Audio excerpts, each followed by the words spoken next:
So today we'll be talking about podcasting without podcasting. What does that even mean, right? So if you're aspiring podcaster or thinking about launching your own podcast and you somehow find yourself in a situation where you realize that podcasting takes time, money, and effort, and it's taking away time from, let's say, your full-time job, or from your main source of income, or from your business, right? So the solution there is, instead of starting your own podcast from scratch, you would then just participate in podcasting by being on other people's podcasts, right? Basically, podcast guesting. Now, why would you do this? Why should you do this? So, starting from scratch, you have zero traffic, you have zero reach, nobody knows you, nobody gives a crap about you until you provide value. And this requires planning, this requires strategy, content production, a lot of moving pieces, right? But when you shift to podcast guesting, well, you just have to show up into another person's podcast. But of course, the main goal there is to convince instead the podcaster, that you can provide value to their existing audience, right?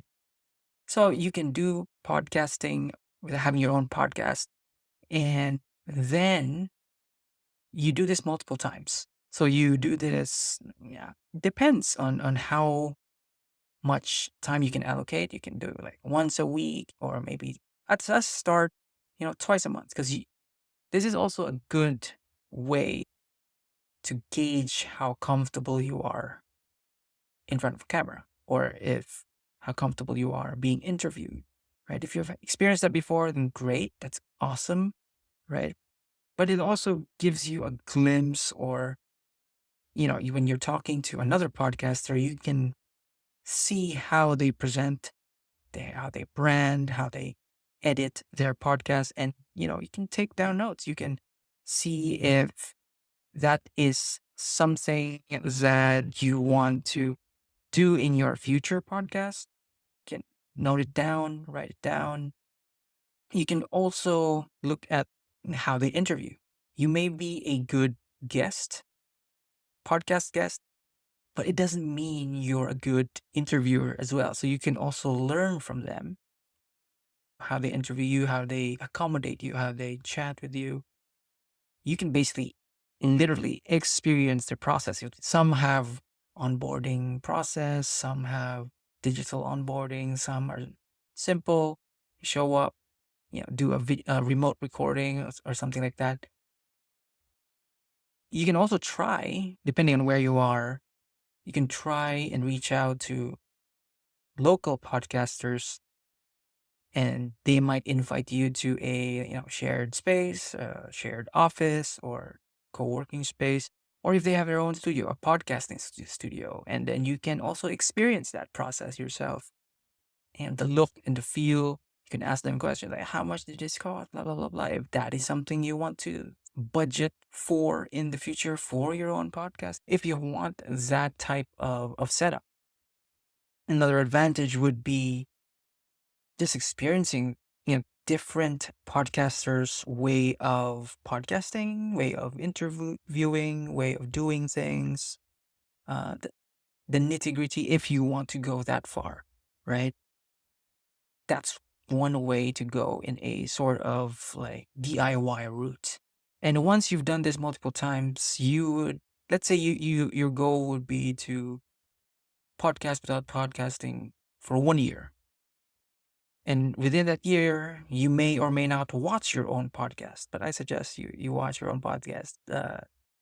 You can also see how you behave on other people's podcast, and you can think of, oh no, I was too intense in this podcast guesting, or I was too defensive in this podcast guesting, or other things that you notice about yourself.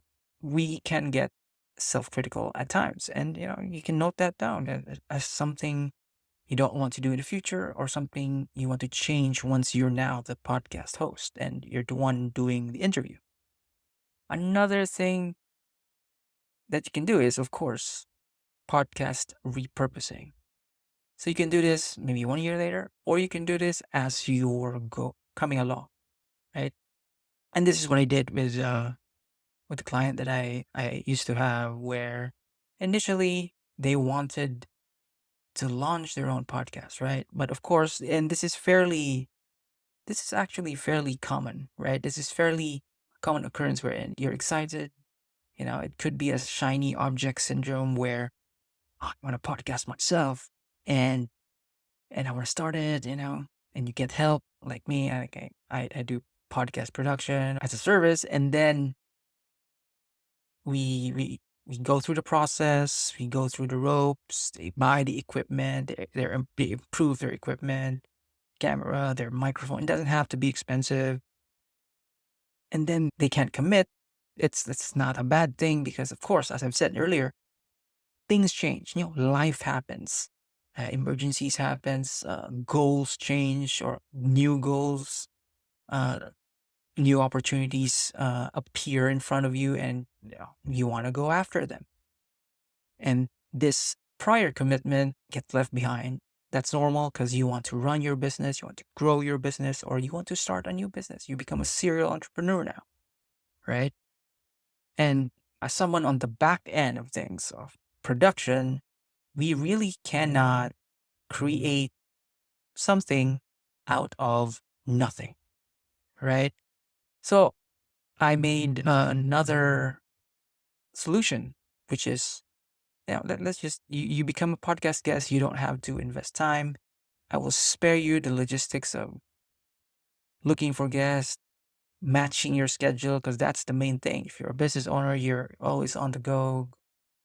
You can be a salesperson, you're busy selling your business, or you're busy operating multiple companies, right?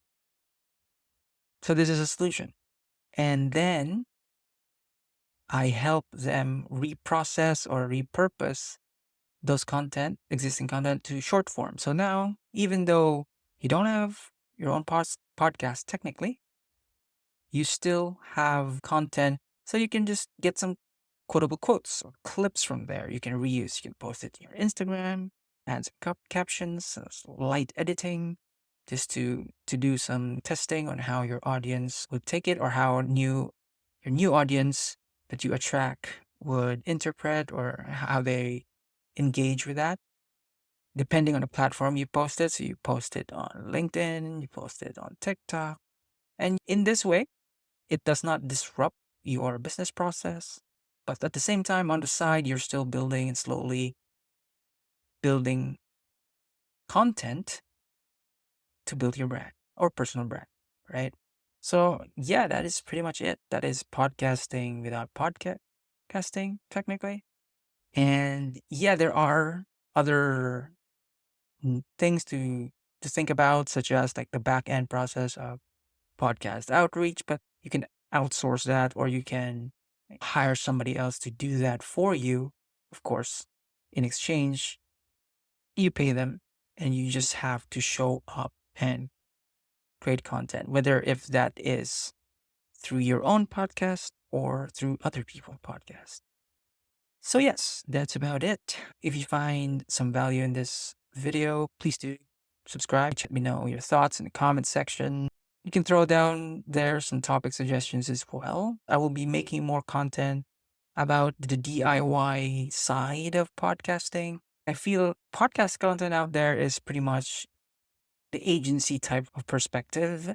So my goal here is to be posting more, the non-usual, non-mainstream type of podcasting topics.